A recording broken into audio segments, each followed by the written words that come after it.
HSC 26 এই ভিডিওতে আমি তোমাকে ইংলিশ ফার্স্ট পেপার এবং সেকেন্ড পেপারের প্যারাগ্রাফের সাজেশনটা দিব, যেটা থেকে তোমার পরীক্ষা আসার সম্ভাবনা সবচেয়ে বেশি। পাশাপাশি কিভাবে উত্তরগুলো পেতে পারো এগুলোর সেটাও বলে দিব আজকের এই ভিডিওতে। শুরুতেই বলে নিচ্ছি, একসাথে English first paper second paper দুইটা প্যারাগ্রাফের সাজেশন একসাথে হবে। তোমার আলাদা করে এইভাবে প্যারাগ্রাফ পড়ার দরকার নাই যে এটা ইংলিশ ফার্স্ট পেপারের জন্য, ওইটা ইংলিশ সেকেন্ড পেপারের জন্য, এইভাবে দরকার নাই। প্যারাগ্রাফ সবগুলোই ফার্স্ট পেপার এবং সেকেন্ড পেপারের জন্য। প্রথম কথা হচ্ছে এটা। দ্বিতীয় কথা হচ্ছে ভাইয়া, এইবার মানে তোমাদেরকে ভয় দেখানোর জন্য বলছি না, এইবার আসলেও প্রশ্ন একটু ক্রিটিক্যাল হবে অন্যবারের তুলনায়, যেটা আমরা এসএসসিতে দেখেছি। নতুন সরকার আসার পর এসএসসিতে কিন্তু প্রশ্ন ভালোই একটু কঠিন হয়েছে অপেক্ষাকৃত। তো ওই জায়গা থেকে চিন্তা করলে তোমাদেরও কমন না আসার চান্স যে মানে খুব বেশি এমন না, একটু চান্স তো থাকেই। সো এজন্য রিস্ক ফ্রি থাকতে আমি তোমাকে প্যারাগ্রাফের কাউন্টটা একটু বেশি দিব, যেহেতু English first paper second paper একসাথে, আবার এখানে একটা রিস্কেরও ব্যাপার স্যাপার আছে। সো প্লিজ সবগুলো দেখে যাও, এগুলো খুবই ইম্পর্টেন্ট, খুবই ইম্পর্টেন্ট। শর্টকাটের পিছনে ছুটো না, লাস্ট মোমেন্টে এসে বলতেছি শর্টকাটের পিছনে ছুটলে পরীক্ষায় ওই যে ডাব্বা মারতে হবে, ঠিক আছে? সো চলো শুরু করা যাক।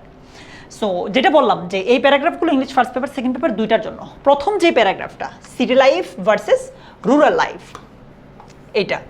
দ্বিতীয় যে প্যারাগ্রাফটা ফুড অ্যাডাল্টারেশন। 3 নম্বর যে প্যারাগ্রাফটা রোড অ্যাক্সিডেন্টস ইন বাংলাদেশ। তারপর Pohela Boishakh, the uses and abuses of mobile phone আসতে পারে, ইন্টারনেট আসতে পারে, কিংবা সোশ্যাল মিডিয়া আসতে পারে, কিংবা ফেসবুক আসতে পারে।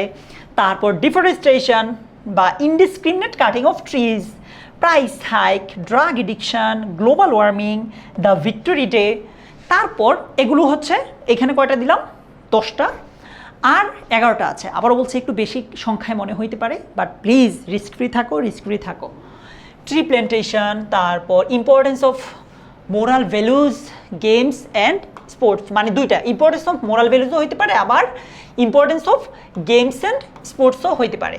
Environment pollution, causes of failure in English and their remedies, online class and traditional class বা online class versus traditional class, high school life versus college life, folk music, dream, artificial intelligence বা AI অথবা artificial intelligence in the classroom, তারপর junk food and healthy food, July uprising, এগুলোই, আর কিছু না। So এগুলো একটু ভালোভাবে পড়ে যাও। তুমি চাইলে আমি এগুলোর সলিউশন দিতে পারি। এগুলোর সলিউশনটা পাওয়ার জন্য তুমি জাস্ট এই ভিডিওটা শেয়ার দাও, শেয়ার দিয়ে পাবলিক করে শেয়ার দিবা, শেয়ার দিয়ে কমেন্টে এসে লিখো, তাহলে আমার টিম তোমার আইডিতে যাবে, গিয়ে দেখবে যে অ্যাকচুয়ালি তুমি শেয়ার করেছো কিনা। যদি করে তাহলে এই যে এতক্ষণ পর্যন্ত সাজেশনটা দিলাম এগুলোর সলিউশন পিডিএফটা তোমাকে পাঠিয়ে দিবে। তোমার সাথে দেখা হচ্ছে তোমার ইনবক্সে। আর ভিডিওটা যদি তুমি ইউটিউবে দেখো তাহলে তুমি ফেসবুকে চলে আসো, এই যে নামটা দেওয়া আছে এই নামের পেজটাতে যাও, গিয়ে সেম কাজটা করো যেটা সবাই করতেছে। তোমাকে আমি পিডিএফটা দিয়ে দিব, সলিউশন পিডিএফ। তো তোমার সাথে দেখা হচ্ছে তোমার ইনবক্সে। ভালো থেকো, টাটা।